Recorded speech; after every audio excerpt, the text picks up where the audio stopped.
你好, my name is Yiching Christine Liu. Currently, I'm a visiting assistant professor at Dickinson College, which is located in Carlisle, Pennsylvania. I am teaching Chinese language courses across different levels. My students are ranged from freshmen to seniors. It is my pleasure to be here and share with you one of my favorite apps. It is Edpuzzle. This app provides free version up to 20 videos. If you subscribe as a member, you get unlimited storage of videos. Currently, I'm a member and I pay $11.50 per month.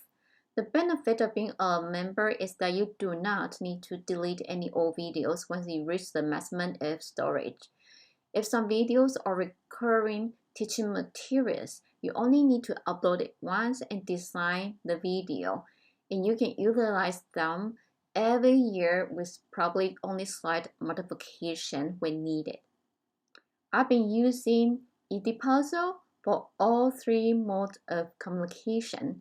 Today, I mainly focus on interpretive mode of communication, and I will show you step-by-step instruction to design an Edpuzzle video from the scratch.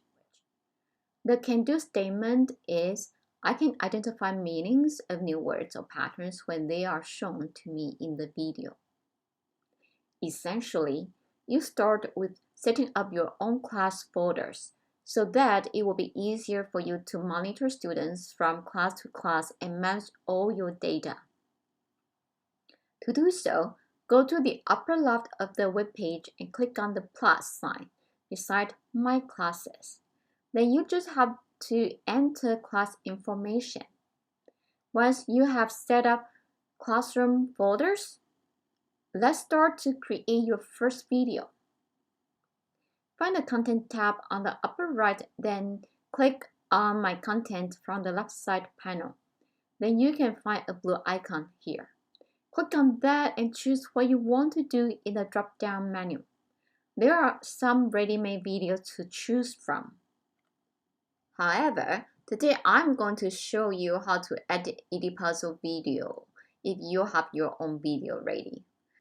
The video you are going to upload needs to be within 1 GB. It will take some time to process it before you can actually edit it. Choose the topic you want to edit. First of all, it is important to decide the privacy setting. If you set it to private, no one can view the video except for those with a shared link. Alright, now let's edit the video. On the right panel, choose Edit and go to Editing Mode. Let's look at what we have on this editing page. As you can see, there are 3 featured tabs. Cut feature allows you to trim the video by dragging the beginning or the end of the video to where you see fit. You can also edit out something you do not want in the middle of the video. First step, locate where you want to add cut and click Add Cut button. After that, you can edit by deleting part of the unwanted scenes. You can also undo. Voiceover feature is pretty straightforward. Choose where you want to do voiceover and start to record.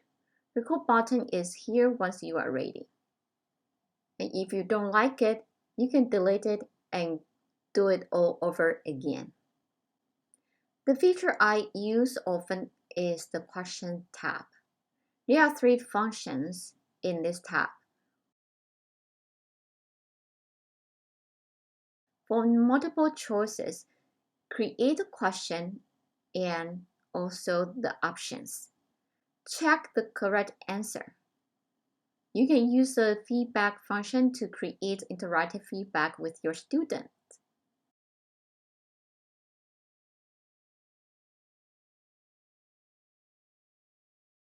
For open questions, create a question. Students will be required to write their own answers. Likewise, you can provide feedback. Finally, make use of Note to provide additional information, which can be helpful to engage with students during the activity, enhance students' comprehension, and even bridge the gap of different linguistic proficiency levels in one class. Sometimes, I also use Note feature to share information for students who are interested in learning a topic further after done with the Edpuzzle. Once you are done, click on the blue Finish button on the upper right. Then you can assign this video to your students and set up a due date. Check Prevent Skipping to make sure students complete the whole video. Now you have a video in this class folder. To share it with your students, go to the class and click the blue button Invite Students. You can copy the shared URL link or email students. Now let's check out data management. If you use Edpuzzle during class time, you can easily monitor students' progress via the class list. As soon as a student starts to watch the video, the bar will show his or her progress and how much percentage of the student has completed. If you click on each student's name, you can see detailed information, including how long she spent on the video. This is also where you can provide individual feedback after they answer your question. That is, during the activity, students will receive interactive feedback which you set up ahead of time via editing features we just mentioned. After the activity, the teacher can check each answer and give students individual feedback. Finally, how do you know a student just submits his or her assignment? When there is a red dot on the upper left of your class folder, that means you have unready answers. You just have to go to this folder and grade those answers. In my classes, normally students watch the videos as outside classroom activities before our next class meeting, but there is no absolute way of utilizing it. It can be very flexible. I also use Edpuzzle videos during class time when dividing my students into 2 or 3 small groups. That way, while I am working with one group, the other group or the other 2 groups are watching the video in Edpuzzle to learn about new words or patterns. If it is done in class, after my students complete the Edpuzzle activity, I normally do the comprehension check to check their learning. If it is an outside classroom activity, the Edpuzzle allows you to set up interactive question set. That way you can check students' comprehension and make sure they are engaged during the activity. Here are some tips for you. First, I always have my video ready because Edpuzzle does not have any editing features except for trimming and voiceover. So I usually use a different software to do that and get my video ready to upload. Second tip is keep the video short. That way you can keep the students engaged. Number 3, add questions in the middle of the video to make sure students are engaged, and that way you can also check their comprehension during the activity.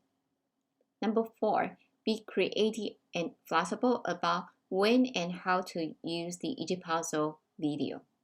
It is a powerful tool for both synchronous and asynchronous settings in class or outside classroom tasks and individual or group work.